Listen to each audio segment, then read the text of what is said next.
तो इस चैप्टर का सारा चीज़ मैंने आपको मेरे भाई बेहतर तरीके से बताया। आज हम लोग प्रश्न उत्तर करने वाले हैं। अगर आपको लाइन बाय लाइन सारी चीज़ें पढ़नी है तो हिंदी का प्लेलिस्ट बना दिया है, डिस्क्रिप्शन में लिंक डाल दिया है, अच्छे से वहाँ से सारे वीडियो आप ले सकते हो। क्लियर ना? तो वहाँ से आप सारे वीडियोस मेरे भाई आराम से देख सकते हो, लाइन बाय लाइन सारे चैप्टर्स के। पहले सवाल के ऊपर हम लोग बात करते हैं, ठीक ना। और पहला सवाल है आपका कि बिश्नी और मुन्नी को किसकी प्रतीक्षा वे डाकिया की राह क्यों देख रही थी। यानी बिश्नी और मुन्नी को क्या चीज़ की प्रतीक्षा थी और वो बार बार डाकिया को क्यों देख रही थी कि आया कि नहीं आया। तो इसका सवाल का आंसर देखो। बिश्नी को अपने सिपाही पुत्र एवं मुन्नी को अपने सिपाही भाई की प्रतीक्षा थी। ठीक है, किसकी? बिश्नी जो माँ थी वो अपने बेटे मानक के चिट्ठी का इंतजार कर रही थी और उसकी बहन भी। वे डाकिया की राह चिट्ठी के लिए देखती हैं क्योंकि उसके पिछली चिट्ठी में लिखा हुआ था कि वे ब्रह्मा की लड़ाई पर जा रहा है। माँ और बेटी है ना, उसके लिए आस लगाए बैठी हैं, यानी कि मेरा बेटा कब आएगा। पहले तो चिट्ठी है कि मेरे बेटे ने चिट्ठी भेजा या नहीं, क्योंकि वो लड़ाई करने बर्मा में गया है। क्लियर है मेरे भाई? चलो दूसरे सवाल के ऊपर बात करते हैं हम लोग, ठीक ना। बिश्नी मानक को लड़ाई में क्यों भेजती है? जो बिश्नी है वह मानक को लड़ाई में क्यों भेजती है? चलो, मुन्नी की विवाह की चिंता के कारण बिश्नी मानक को लड़ाई में भेजती है क्योंकि बिश्नी के घर की हालात बहुत ख़राब है। मानक के सिवा घर में कोई कमाने वाला नहीं है। वैसे भी जिस समाज में बिना दहेज के, बिना पैसे के शादी न हो वह समाज कलूप यानी कि गंदा कहलाता है। यानी कि देखो, एक बिश्नी माँ है और उसका एक बेटा और एक बेटी है। बेटा का नाम मानक है और बेटी का नाम मुन्नी है। तो बिश्नी जो माँ है वो बेटे को लड़ाई में भेज देती है क्योंकि उसकी बेटी की चिंता है कि उसका विवाह होगा कि नहीं। और वह कहती है कि हमारा समाज इतना गंदा है, इतना कलुप है कि यहाँ पर बिना दहेज के, बिना पैसे के शादी नहीं होती। तो उस पैसे के लिए, कमाने के लिए अपने बेटे को बेचारी लड़ाई में भेज देती है। क्लियर ना? अच्छे से आपको समझ में आ गया होगा। तीसरा सवाल है और तीसरा सवाल कह रहा है कि सब प्रसंग व्याख्या करें। ठीक है, पहला सवाल इसमें है, यह भी हमारी तरह गरीब आदमी है। ये बात कौन कहता है और क्यों कहा जाता है यह बात? तो चलो मैं इसका आंसर अच्छे से आपको बता देता हूँ। ठीक है, चलो। प्रस्तुत पंक्ति मोहन राकेश के द्वारा रचित सिपाही की माँ से लिया गया है ना। बिश्नी का पुत्र मानक सेना में सिपाही, ब्रह्मा में अंग्रेज और जापान के बीच युद्ध चल रहा था। बिश्नी प्रतिदिन मानक की चिट्ठी का इंतजार करती है।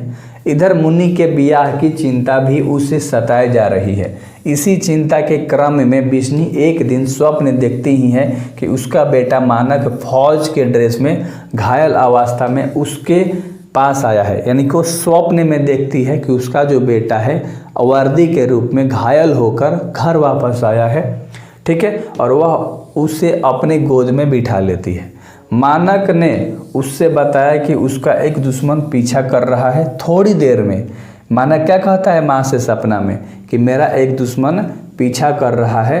थोड़ी देर में वो सिपाही वहाँ पहुँच जाता है जो पीछा कर रहा होता है ना, पहुँच जाता है। दोनों एक दूसरे को मारना चाहते हैं। बिश्नी उस सिपाही की मानक को नहीं मारने की विनती करती है। यानी कि जो सिपाही दुश्मन आया था ना, तो माँ बोलती है कि प्लीज़, यानी कि बाबू कृपया करके मेरे बेटे मानक को मत मारो, रिक्वेस्ट करती है।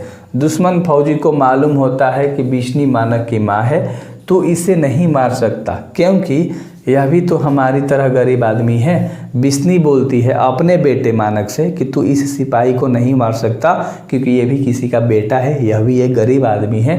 इसकी माँ इसके पीछे रो रो कर पागल हो गई है ना। चलो, इसके घर में वो बच्चा होगा, बच्चा होने वाला है। यह मर गया तो इसकी बीबी फांसी लगाकर मर जाएगी। कौन बोलता है? मानक की माँ बोलती है दुश्मन सैनिक के लिए। सोचो कितना प्रेम था। मानक की माँ बचा रही है, मानक को बोल रही है कि मानक तो इसे नहीं मारेगा, इसके घर में इसकी बेटा होने वाला है, इसकी भी माँ है, रो रो के वो पागल हो जाएगी, उसका बेटा अनाथ हो जाएगा, उसकी पत्नी विधवा हो जाएगी, इसलिए तू उसे नहीं मारेगा। क्लियर है? तो अच्छे से आपको समझ में आ गया होगा मेरे भाई। ठीक है, इसका आंसर।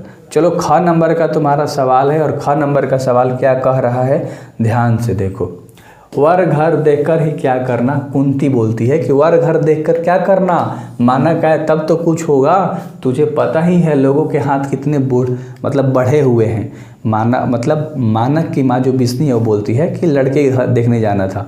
बिस्नी की एक लड़की भी थी मुन्नी, यानी मानक का बहन, तो उसके लड़का देखना था। बट मम्मी कहती है कि घर और देख के हम क्या करेंगे, बताओ, मानक ही नहीं है। ठीक है, मानक आए तो कुछ होगा। चलो इसका आंसर देख लो। प्रस्तुत पंक्ति मोहन राकेश के द्वारा रचित सिपाही की माँ से लिया गया है। मुन्नी उम्र शादी के योग्य हो गई है, यानी कि मुन्नी जो उसकी बहन थी मानक की, उसकी उम्र हो गई है शादी के लायक।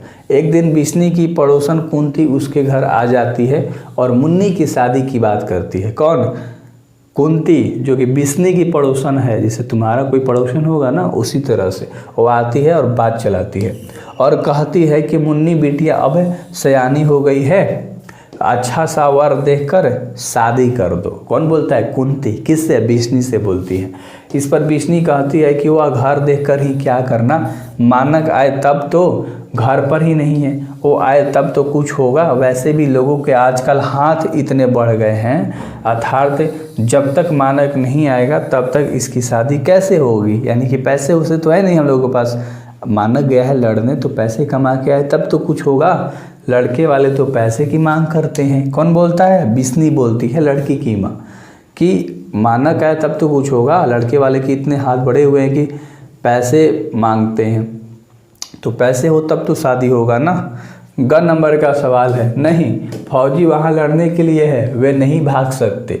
जो फौज छोड़कर भागता है उसे गोली मार दी जाती है। यह बात किसने कही, क्यों कही? चलो इसका आंसर अच्छे से जानते हैं। क्लियर है? चलो उत्तर देखो मेरे भाई ध्यान तरीके से।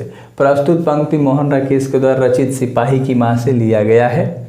बिस्नी, मुन्नी और कुंती आपस में बैठकर बात कर रही हैं। इसी बीच में दो नौजवान लड़कियां भिक्षा मांगने के लिए बिस्नी के सामने आ जाती हैं। दो लड़की भिक्षा मांगते हुए बिस्नी के सामने उसके घर आ जाती हैं। बातचीत करते करते पता चलता है कि दोनों लड़कियां ब्रह्मा के लड़ाई से जान बचा कर आई थी। जहां पर मानक लड़ने गया है ब्रह्मा की लड़ाई में, वहाँ से वो जान बचाकर आई हैं। मानक भी ब्रह्मा की लड़ाई में एक फौज है। तर्क वितर्क में वो लड़कियाँ यह बताना चाहती हैं कि ब्रह्मा में कोई फौजी भागकर नहीं आ सकता, और कहती हैं कि नहीं, फौजी वहाँ लड़ने के लिए गए हैं, वे भाग नहीं सकते। जो फौज छोड़कर भागता है उसे गोली मार दी जाती है। मान लो हम लोग 20 लड़ने गए अपने देश की तरफ से, दूसरे देश वाले ने अटैक किया, अगर हम बीच में लड़ाई छोड़ के भागेंगे तो हमारे ही ग्रुप में के लोग हमें ही मार देंगे। बोलेंगे तो देशद्रोही है यार, तो खुद के लोग मार देंगे। समझ रहे हो? तो वही बात वो लड़कियां समझा रही हैं कि जो लड़ाई करने जाता है ना, वो लड़ाई करता है, वो छोड़कर भाग नहीं सकता। क्लियर है? अगले सवाल के ऊपर हम बात करते हैं, ध्यान से देखो। भैया मेरे लिए जो कड़े लाए हो वे तारों और बंदों के कड़ों से भी अच्छा होंगे ना।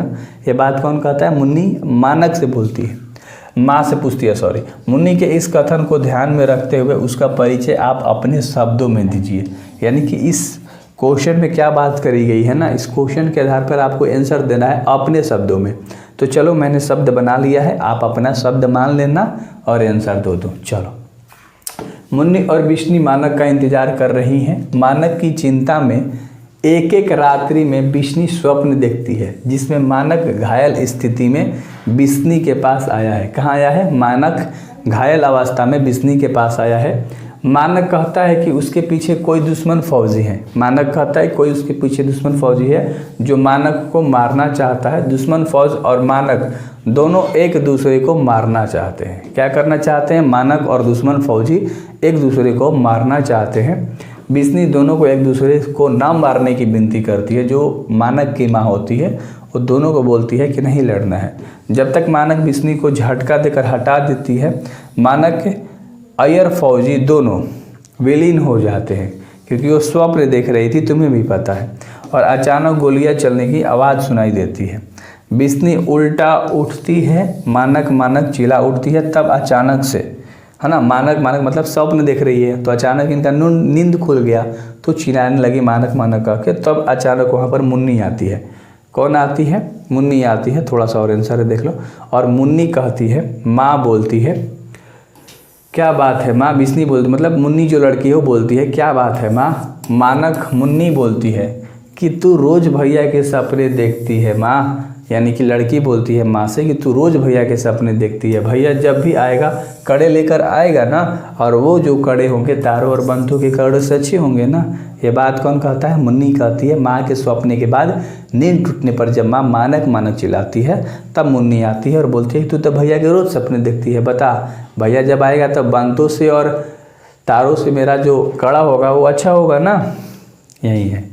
और अगला सवाल है तुम्हारा 5 नंबर का। यार सब्सक्राइब जरूर करना, प्लेलिस्ट में जाके पूरे हिंदी की वीडियोस देखो, सारे चैप्टर इसी तरह से पढ़ाया हुआ है लाइन बाय लाइन। बिस्नी मानक की माँ है ना, पर उसमें कोई भी सिपाही की माँ को ढूंढा जा सकता है। मानक की माँ एक ऐसी एकदम नॉर्मल माँ थी, एक ऐसी करुणामय माँ थी कि उसमें सभी सिपाही की माँ दिखाई देती थी। इतनी सिंपल और साधारण और इतनी अच्छी थी। आंसर सुनो, इस एकांकी में शीर्षक यह स्पष्ट होता है कि बिस्नी केवल मानक की माँ नहीं है, बल्कि वह हर सिपाही की माँ है। उसे अपने पुत्र मानक की चिंता है, लेकिन साथ ही साथ दूसरे पुत्र का भी उतना ही ख्याल रखती है। स्वप्न में आए मानक और फौजी दुश्मन दोनों से बिस्नी आग्रह करती है कि वो किसी को ना मारे। माँ की ममता तो अथाह सागर है जिसका अंत नहीं हो सकता। ऐसा प्रतीत होता है कि बिस्नी के मृत्युत्व में किसी भी सिपाही की माँ को ढूंढा जा सकता है। तो बिस्नी एक ऐसी माँ थी जिसे किसी की भी माँ के रूप में पाया जा सकता है, ढूंढा जा सकता है। तो उम्मीद करता हूँ आपको अच्छे से इस सवाल का आंसर आ गया। तो हलवे सवाल था, अपने माँ को भी रिलेट करके अच्छे तरीके से आप चीज़ें कंप्लीट कर सकते हो। अगले सवाल के ऊपर हम बात करते हैं, एकांकी और नाटक में क्या अंतर है, संक्षेप में बताना है आपको। तो चलो हम लोग बता देते हैं। एकांकी में रचित पूर्णतः विकसित रूप में दिखाया जाता है। एकांकी में पूर्णतः चरित्र को विकसित रूप से दिखाया जाता है, जबकि नाटक में किसी भी पात्र एवं चरित्र का क्रमशः विकास दिखाया जाता है। एकांकी में केवल एक ही अंग होते हैं, जबकि नाटक में एक से अधिक अंग होते हैं। तो दोनों में आपको डिफरेंस से समझ में आ गया, ज़्यादा कोई भी हार्ड वाली चीज़ें नहीं थी। अगले सवाल के ऊपर हम लोग बात करते हैं। 7 नंबर का सवाल है। मैं आपसे आई टू आई कॉन्टैक्ट नहीं मिला पा रहा हूँ, क्योंकि मैंने सारे क्वेश्चंस आपको अच्छे से समझा दिए। अभी और भी क्वेश्चन है, तुझे देख लो। आपके विचार से इस एकांकी का सबसे सख्त पात्र कौन है, सबसे कड़वा पात्र कौन है, मेन पात्र कौन है? चलो, हमारे विचार से इस एकांकी का सबसे सख्त पात्र बिस्नी है, यानी कि जो माँ है। यह बात एकांकी के शीर्षक से भी स्पष्ट होता है। इस एकांकी में बिस्नी ने जो समाज को अच्छे संदेश देती है, वो गरीबी के स्थिति में भी अपने परिवार का पालन पोषण अच्छे तरीके से कर रही है। जो बिस्नी है वो एक मध्यम वर्गीय होते हुए भी अपने परिवार का अच्छे तरीके से भरण पोषण कर रही है। इस कलुप समाज से उनका एक ही खेद है कि शादी के लिए दहेज लेना, यानी कि जब शादी होती है तो दहेज मांगा जाता है, वो ये थोड़ा सा इनको खराब लगता है। बिस्नी दहेज की बातों से चिंता जताई है कि जो कोई इस समाज के लिए जागरूकता का संदेश है, उनमें मानक की तरह हर सिपाही की माँ बनने को ढूंढा जा सकता है। ठीक है, चलो। तो बहन होना मतलब एक बाप के ऊपर टेंशन और एक भाई के ऊपर टेंशन, समझ रहे हो, बहुत टेंशन। और अगला सवाल है मेरे भाई, दोनों लड़कियां कौन हैं? तो जो 2 भिक्षा मांगने आई थी वो दोनों लड़कियों के बारे में पूछ रहा है। देखो, दोनों लड़कियां वर्मा के रंगून शहर में रहने वाली हैं। वर्मा और जापान में युद्ध शुरू हो चुकी है, वहाँ बहुत ही भयावह स्थिति उत्पन्न हो गई है। तो वो दोनों लड़कियां 13 दिन तक जंगली रास्ते में पैदल चलकर अपनी जान बचाकर बिस्नी के गाँव आ गई हैं। यानी जो 2 लड़कियां थी वहीं की थी, लड़ाई छिड़ गया तो वहाँ से बेचारी अपनी जान बचाकर भागी और सीधे बिस्नी के गांव पहुँच गई, बिस्नी के घर तक पहुँच गई। ठीक ना। अगला सवाल है 9 नंबर का, कुंती का परिचय आप किस प्रकार देंगे? ध्यान से देखो, कुंती बिस्नी की पड़ोसन है। कुंती उदार और व्यवहारिक प्रकृति की है, यानी एक अच्छी पड़ोसन है। कुंती मानक के युद्ध में चले जाने के बाद बिस्नी को संतोष देती है, यानी कि सामना देती है। मतलब एक अच्छा सा, मतलब एक होता है ना, जैसे कोई आया अच्छा बात किया, संतोष दिया, तो उस तरह से देती है।